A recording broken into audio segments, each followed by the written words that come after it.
వాళ్ళ పార్టీ నేతలు చేసింది వెధవ పని, తప్పుడు పని, సమాజం హర్షించని పని అని తెలిసినప్పటికీ కూడా నిస్సిగ్గుగా మా నేతలు చేసింది కరెక్టే, ఎదుటి వాళ్ళు చేసిందే తప్పు అని సమర్థించుకునే ఏకైక పార్టీ వైఎస్ఆర్సీపీ పార్టీ. ఎందుకు మాట్లాడుకుంటున్నామంటే, ఫర్ ఎగ్జాంపుల్ తెలుగుదేశం పార్టీలో కానీ జనసేనలో కానీ ఏదైనా తప్పుడు పని చేస్తే క్రమశిక్షణ చర్యలు తీసుకుంటారు. అనేక సందర్భాల్లో పార్టీ నుంచి వాళ్ళని సస్పెండ్ చేస్తున్నట్టుగా ప్రకటించారు. మరి జగన్మోహన్ రెడ్డి హయాంలోకి వచ్చేటప్పటికి గోరంట్ల మాధవన్ కానివ్వండి, లేదా అంబటి రాంబాబు కానివ్వండి, అవంతి శ్రీనివాసుని కానివ్వండి, ఇలా ఎవరిని కూడా పార్టీ నుంచి సస్పెండ్ చేయాలి. చివరికి దళితుడిని హత్య చేసినటువంటి అనంతబాబును కూడా పార్టీ నుంచి సస్పెండ్ చేయాలి. తర్వాత చట్టపట్టాలు వేసుకుని తిరిగారు. తాజాగా రాయచోటి నియోజకవర్గం గాలివీడు మండలంలోని మండల పరిషత్ కార్యాలయంలో ఎంపీడీఓ జవహర్ పై దాడి జరిగింది. చేసిన వ్యక్తి సుదర్శన్ రెడ్డి, అందరికీ తెలిసిన వ్యక్తే, వైసీపీకి అత్యంత అనుకూలుడు. వాస్తవానికి దాన్ని తీవ్రంగా ఖండించాలి. నేపథ్యం ఏదైనప్పటికీ కూడా ఒక ఎంపీడీఓ మీద దాడి అనేది ఖచ్చితంగా ఖండించదగింది. సరే, వాళ్ళిద్దరి మధ్య మాట వచ్చినా దాడి అనేది కరెక్ట్ కాదు.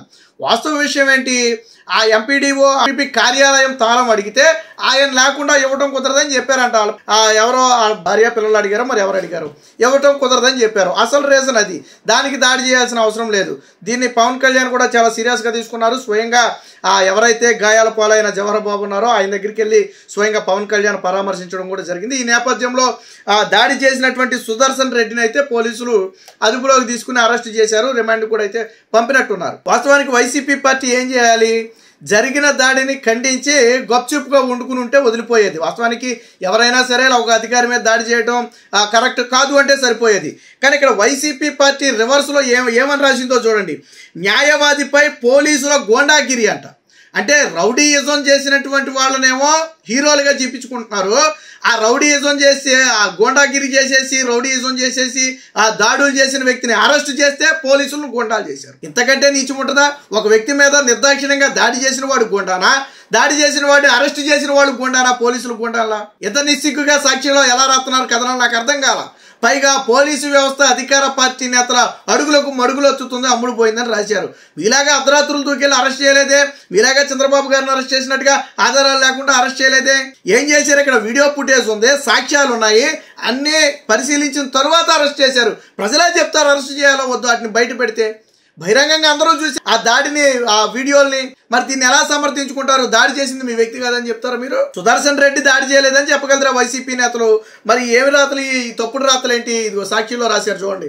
ఆ న్యాయవాదిపై పోలీసుల గోండాగిరి, సీనియర్ లాయర్ సుదర్శన్ రెడ్డిపై అక్రమ కేసు బనాయింపు అంట. అంటే కొట్టలేదా ఎంపీడీఓ జవహర్ బాబుని? కొట్టలేదా? సుదర్శన్ రెడ్డి కొట్టలేదని చెప్తుందా సాక్షి? మరి వీడియో ఫుటేజ్లు ఏంటయ్యి? అదే టీడీపీ నేతగాన పొరపాటుని దాడి చేస్తుంటే అధికారులపై పచ్చ నేతల దాడి, గోండాగిరి, రౌడీజం రాత్రే ఇప్పుడు లాయర్ అయిపోయాడంట. అంటే దాడి లాయర్ హత్యలు చేయొచ్చా? లాయర్ దాడులు చేయొచ్చా? సాక్షి కొత్త లాజిక్ ఏమైనా కనిపెట్టిందా? లేదా రాజ్యాంగంలో జగన్మోహన్ రెడ్డి ఉన్నప్పుడు రాజారెడ్డి రాజ్యాంగంలో ఏమైనా రాశారా? ఇప్పుడు జగన్మోహన్ రెడ్డి కాదు ముఖ్యమంత్రి. మీ రాజారెడ్డి రాజ్యాంగంలో చెల్లితాయి. మీ పార్టీ నేతలు గతంలో బోండామా, బొద్ద వెంకన్న లాంటి వాళ్ళని చంపడానికి, కారు మీదకి దాడి చేయడానికి వస్తే వాళ్ళకి పదవులు ఇచ్చినటువంటి నీచమైన చరిత్ర మీది. నీచమైనటువంటి చరిత్ర మీది. ఈవీఎంలు బద్దలు కొట్టే నీచమైన చరిత్ర మీది. పిన్నెల్లి చేసిన పనులేంటి? ఈ రోజు అరెస్ట్ చేసిన పోలీసులు గోండాగిరి అని రాశారు. ఇంతకీ ఏంటి న్యాయవాది అంటే, వాస్తవానికి ఈయన జగన్మోహన్ రెడ్డికి అత్యంత సన్నిహితుడు. గతంలో ఎంపీపీగా కూడా ఎన్నికయ్యాడు, ఎంపీపీగా ఉంటున్నాడు. సడన్ గా ఉన్నట్టుండి ఎంపీపీ పదవికి రాజీనామా చేయగానే ఏం చేశారంటే, జగన్మోహన్ రెడ్డి డిపిఓగా నియమించాడు. డిపిఓ అంటే ఏంటంటే డైరెక్టర్ ఆఫ్ ప్రాసిక్యూషన్, ఒక కీలకమైనటువంటి పదవి లీగల్గా డిపిఓగా. అప్పుడు దాకా ఎంపీపీ అనేది పొలిటికల్ పోస్ట్, డిపిఓగా జగన్మోహన్ రెడ్డి నియమించాడు. ఓకే, బాగానే ఉంది. అయితే దీని మీద కొంతమంది కోర్టుకి వెళ్ళారు. అప్పటి వరకు రాజకీయ పదవులు అనుభవించి ఇలా డిపిఓ పదవిలోకి రావడానికి అవకాశం లేదు, ఇది చెల్లదు అని హైకోర్టుకి వెళ్తే హైకోర్టు దీన్ని కొట్టేసింది. ఈ వ్యక్తి డిపిఓగా ఉండటానికి కుదరదు, ఇతన్ని నియామకం రద్దు చేయాలని చెప్పి హైకోర్టు తీర్పిస్తే సుప్రీంకోర్టుకి వెళ్ళారు వీళ్ళు. ఈ సుదర్శన్ రెడ్డి లాయర్ అని చెప్తున్నారు కదా వీళ్ళు, ఇలా చరిత్ర చెప్తున్నా. ఈ సుదర్శన్ రెడ్డి చరిత్ర చెప్తున్నా.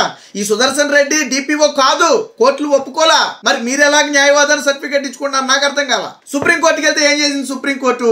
హైకోర్టు వాదనను సమర్థించింది. ఏమని? అప్పటి వరకు పొలిటికల్ గా ఉన్నటువంటి ఒక వ్యక్తిని ఇలాంటి వాస్తవానికి అది ఒక రాజకీయ పదవేం కాదు. అది డిపిఓ అనేది, డైరెక్టర్ ఆఫ్ ప్రాసిక్యూషన్ అనేది రాజకీయ పదవేం కాదు.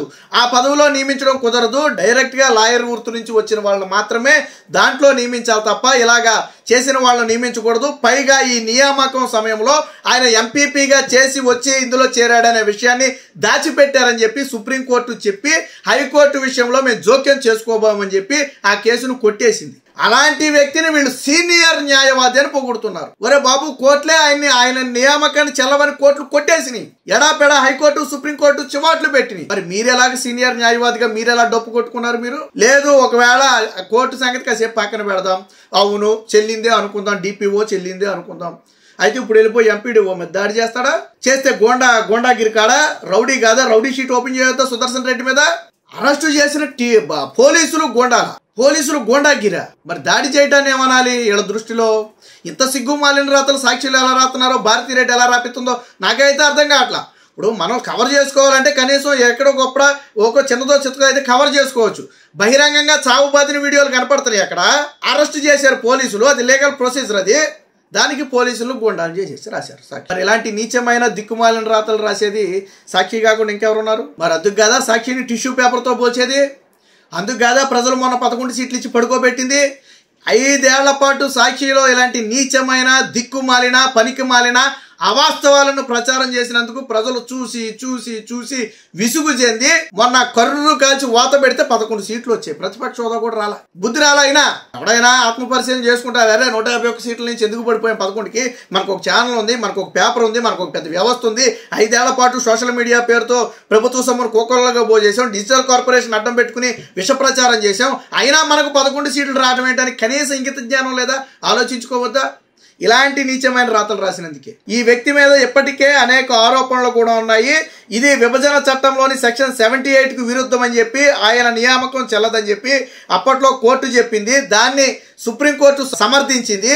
ఆ వ్యక్తిని వీళ్ళు సీనియర్ న్యాయవాది మీద పోలీసులు గోండాగిరారు. ఒక ఎంపీడీఓగా వచ్చిన వ్యక్తి నియామకం కూడా చెల్లలా. ఇంత దారుణమైన రాతలు వాస్తవానికి జరిగింది తప్పు అయినప్పుడు, చేసింది మీ నేత అయినప్పుడు మేము ఖండిస్తున్నామని చెప్పి ఊరుకుంటే ఎవడు దాని గురించి మాట్లాడు. పవన్ కళ్యాణ్ కూడా వెళ్ళి పరామర్శించారు కదా. వాస్తవానికి ఉద్యోగుల్లో ఒక రకంగా మనోధైర్యం ఇవ్వటమే. పవన్ కళ్యాణ్ ఒక ఉద్యోగం మీద దాడి జరిగి ఒక డిప్యూటీ సీఎం హోదాలో వెళ్ళి పరామర్శించడం అంటే మంచి విషయం. రేపొద్దున ఉద్యోగులకు కొంత భరోసా, రేపొద్దున ఎవడైనా దాడి చేస్తే మనకు ప్రభుత్వం నుంచి రక్షణ దొరుకుతుందని ఒక భరోసా అయితే దొరికింది. ఇలాంటి దిక్కుమాలిన రాతలు ఎప్పటికైనా మానుకోకపోతే వచ్చేసారి ఈ 11 సీట్లు కూడా రావు వైసీపీ.